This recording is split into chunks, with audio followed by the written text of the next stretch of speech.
Hermanas y hermanos, el Señor esté con vosotros. Escuchamos ahora el texto del Evangelio de hoy, jueves de la semana del tercer domingo después de la Epifanía. Lectura del Santo Evangelio según San Marcos, capítulo 5, versículo de 1 hasta 20. En aquel tiempo pasaron a la otra orilla del lago, al territorio de los Gerasenos. Al desembarcar, les salió al encuentro desde un cementerio un hombre poseído por un espíritu inmundo. Habitaba en los sepulcros. Nadie podía sujetarlo ni con cadenas. En muchas ocasiones lo habían sujetado con cadenas y grillos, y él los había roto, y nadie podía con él. Se pasaba las noches y los días en los sepulcros o por los montes, dando gritos e hiriéndose con piedras. Al ver de lejos a Jesús, se puso a correr, se prostró ante él y dando un fuerte grito, dijo: ¿Qué tienes contra mí, Jesús, Hijo del Dios Altísimo? Por Dios te conjuro que no me atormentes. Porque le decías: espíritu inmundo, sal de este hombre. Jesús le preguntó: ¿cómo te llamas? Contestó: me llamo Legión, porque somos muchos. Y le suplicaba con insistencia que no lo echase de la región. Había ahí una gran piara de cerdos pastando en la ladera del monte. Le suplicaron: envíanos a los cerdos para que entremos en ellos. Y él los permitió. Entonces los espíritus inmundos salieron y se metieron en los cerdos. La piara se precipitó al lago por el acantilado y unos 2000 cerdos se ahogaron en el agua. Los pastores huyeron y lo contaron en la ciudad y en los campos. Y la gente vino a ver lo que había sucedido. Se acercaron a Jesús y a ver al endemoniado sentado, vestido y en su sano juicio, al mismo que había tenido dentro la legión, se asustaron. Los testigos les explicaban lo que había pasado con el endemoniado y los cerdos, y empezaron a suplicarle que se marchara de su territorio. Cuando se embarcaba, él que había estado endemoniado le pidió que le permitiese acompañarlo, pero no se lo permitió, sino que le dijo: ve a tu casa y a los tuyos, y cuéntales todo lo que el Señor, por su misericordia, ha hecho contigo. Se fue y se puso a proclamar por la Decápolis lo que Jesús había hecho con él, y todos se maravillaban. Palabra de Dios. Un episodio muy raro, muy sorprendente, incluso impactante.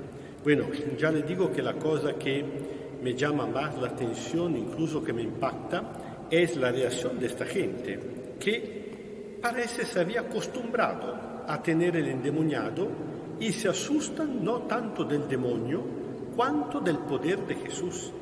Esta gente tiene una reacción totalmente contraria, por ejemplo, a los samaritanos, que cuando se fueron a encontrar a Jesús, después que la mujer había ido a llamarles, lo rogaban que se quedara con ellos. Aquí, en cambio, le piden que se vaya.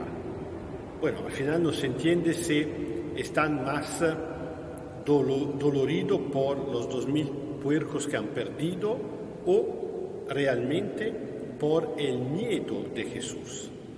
¿Por qué tendría que dar miedo a Jesús? Evidentemente da miedo el poder que Jesús tiene. Evidentemente nace de la ignorancia. Recordamos como incluso en tierra de Israel los fariseos habían comentado en otra ocasión de exorcismo que Jesús echaba a los demonios por medio del jefe de los demonios.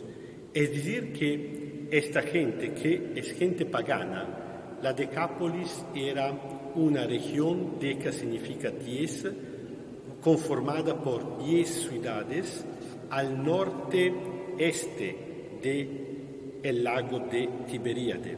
Es decir, que estamos afuera del confín de la tierra de Israel en territorio pagano. Así que Jesús se había dirigido ahí para inaugurar la misión. Damos un paso atrás. Recordamos que Jesús había el día anterior predicado todo el día explicando el reino de Dios a la gente con muchas parábolas. El reino de Dios que no es el reino de los cielos, el reino del otro mundo. El reino, el poder, la soberanía de Dios que como Padre vuelve a tomar posesión de este mundo. Y para extender su reino paternal tiene que expulsar a aquel que se ha adueñado de este mundo, es decir, el demonio. Así que el exorcismo va en paralelo con el anuncio.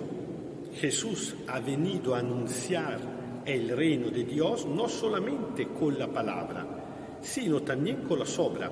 Recordamos siempre que por la cultura bíblica palabra y obra coinciden. La realidad no se divide en parte intelectual y parte concreta. Todo coincide. Y Jesús no ha venido simplemente a anunciar algo de futuro. Jesús no es simplemente un profeta, es el Mesías.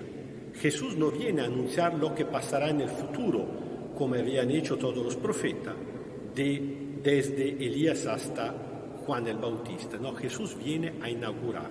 Jesús tiene poder para inaugurar el reino de Dios y por eso tiene poder para expulsar el demonio. Cada forma de exorcismo realizada por parte de Jesús es un paso adelante para el reino de Dios en contra al reino, a la posesión del demonio. Esto pero hay que entenderlo. Para lograr entender esta cosa hay que creer en Jesús. La gente que no lo conoce puede fraentender. Habían fraentendido los fariseos, es decir, gente enterada en la Sagrada Escritura, correligionarios de Jesús. Imagínense, se no pueden equivocarse los paganos. Claro, la cosa que llama la atención es que, yo diría, incluso un tonto, se ve un endemoniado, se asusta, se ve el endemoniado sanado porque otro tuvo el poder de echar el demonio, evidentemente tendría que augurarse que esta persona que echa los demonios se quede como incluso forma de protección. Pero nunca se sabe lo que pasa en la cabeza de la gente hasta el día de hoy. Mucha gente tiene mucho redondel dentro del cerebro hasta el punto que llegan a pensar que uno expulsa el demonio con el poder del mismo jefe de los demonios. Jesús mismo había reaccionado diciendo qué sentido tiene esta cosa. Bueno, el día anterior Jesús en tierra de Israel había anunciado este reino de Dios, alternativo evidentemente al reino del demonio. Por la noche habían cruzado el lago, recordamos la tempesta, recordamos el símbolo de esta tormenta en el lago símbolo de muerte, el agua símbolo de muerte, el demonio que de alguna manera está ligado a la muerte, porque la muerte siempre se considera una consecuencia del pecado que viene por la obra del demonio que tenta al hombre, así que toda esta situación está muy ligada. Por la noche los discípulos habían tenido miedo a morir, porque todavía no conocían suficientemente a Jesús, no se habían dado todavía cuenta que Jesús tiene el poder de salvar incluso de la muerte. Y cuando llegan a la otra orilla, ahí más aún encuentran el demonio como dueño de la situación. Estamos en tierra pagana, ni siquiera en la tierra sagrada de Israel. Y este hombre que se dirige a él prácticamente es como una muñeca, es el demonio que lo mueve, es el demonio que habla en vez suya. Y el demonio se enfrenta directamente a Jesús porque Porque sabe que Jesús no está ahí, no pasa por ahí acaso. Sabe que Jesús ha ido por ahí a expulsarlo. No hay ninguna forma de encuentro, de acuerdo entre Dios y el demonio. Y la única cosa que le permite es tirarse en el mar. Otra vez, el símbolo de la muerte, el símbolo de la nada. Recordamos que, con respecto a los puercos, por la cultura hebrea, el puerco es una bestia impura. Hasta el día de hoy, los hebreos no comen el cerdo, precisamente porque se considera impuro. Los hebreos no tenían puercos, porque evidentemente no pudiéndolo comer, ¿qué sentido tenía? ¿Recuerdan cuando el hijo pródigo se va de casa y al final tiene que ir a servicio y lo ponen a pastorear los cerdos? En el sentido que había llegado a ser siervo de un pagano, seguramente, precisamente porque tenía los puercos. Bueno, Jesús una vez más revela su poder. No es simplemente el poder de echar el demonio, es el poder de devolver la vida a la persona. Y no solamente porque vivir como estaba viviendo poseído no era una forma de vivir, sino porque el pobre estaba totalmente marginado. Antes que nada, él mismo iba vagando entre los cementerios, pero incluso la gente no lo quería. Lo habían, como siempre, en estos casos, excomulgado de la sociedad civil y de la sociedad religiosa. Bueno, Jesús lo libra. Jesús tiene el poder de salvarnos, de librarnos del pecado, de la fuerza del pecado, de toda su consecuencia, de todos los males.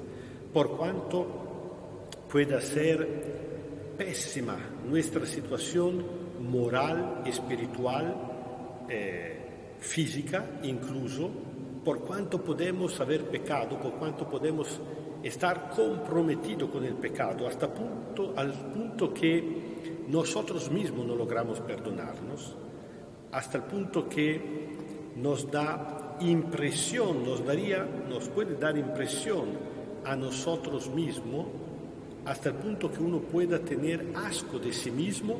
Dios, Jesús, tienen el poder de liberar, de salvar, de sanificar.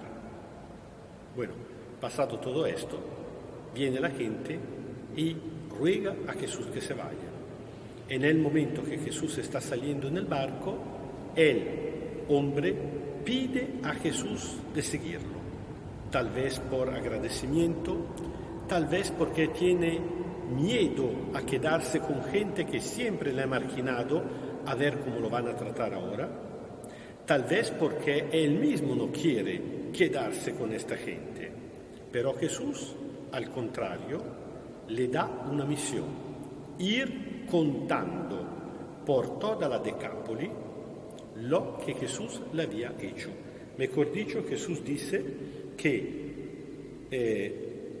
ve a casa tua y a los tuyos y cuéntales todo lo que el Señor, referido Dios al Padre, por su misericordia ha hecho contigo.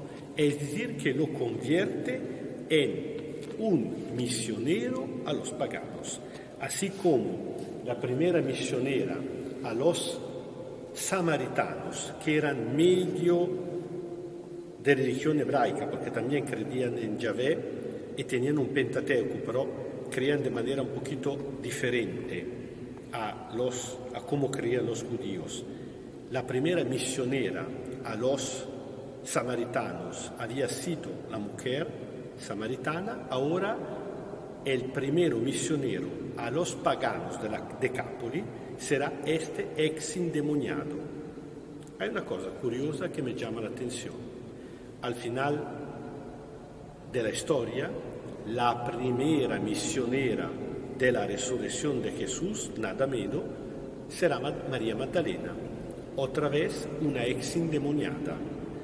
Cuidado que por una mala interpretación muchas veces hemos repetido que María Magdalena, antes que encontrarse con el Señor Jesús, había sido una prostituta. No, es otra, la prostituta que encuentra Jesús en el Evangelio. Ahí hubo una confusión entre la persona.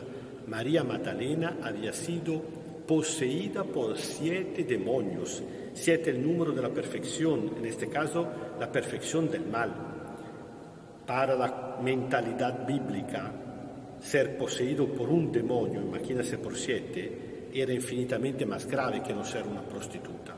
Y, a pesar de todo esto, precisamente esta gente que había sido esclava del demonio, María Magdalena, este hombre entre los gerasenos, se convierten en los primeros evangelizadores, en los primeros en llevar la buena noticia de Jesús. ¿Qué quiere decir con esto?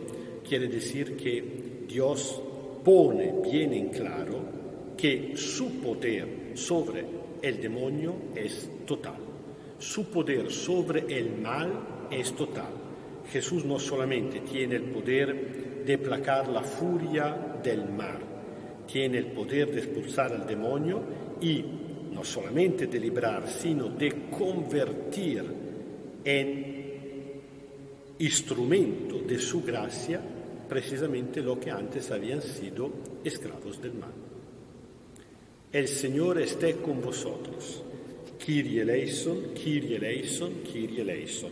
Os bendiga Dios Todopoderoso, Padre, Hijo y Espíritu Santo. Amén. Y con esta conciencia, sabiendo que puede haber pasado todo lo que ha pasado en nuestra vida anterior, hemos podido ser nosotros grandes pecadores, puede ser que en nuestros corazones en nuestra conciencia, hay cosas que ni siquiera nosotros logramos a perdonarnos, tal vez que nos hacen perder la estima de nosotros, pero no, con la conciencia que Jesús tiene el poder de perdonarnos, de librarnos y nos convierte en anunciadores de su misericordia, precisamente porque hemos sido en carne propia testigos de la misericordia de Jesús, vamos anunciándola a los demás.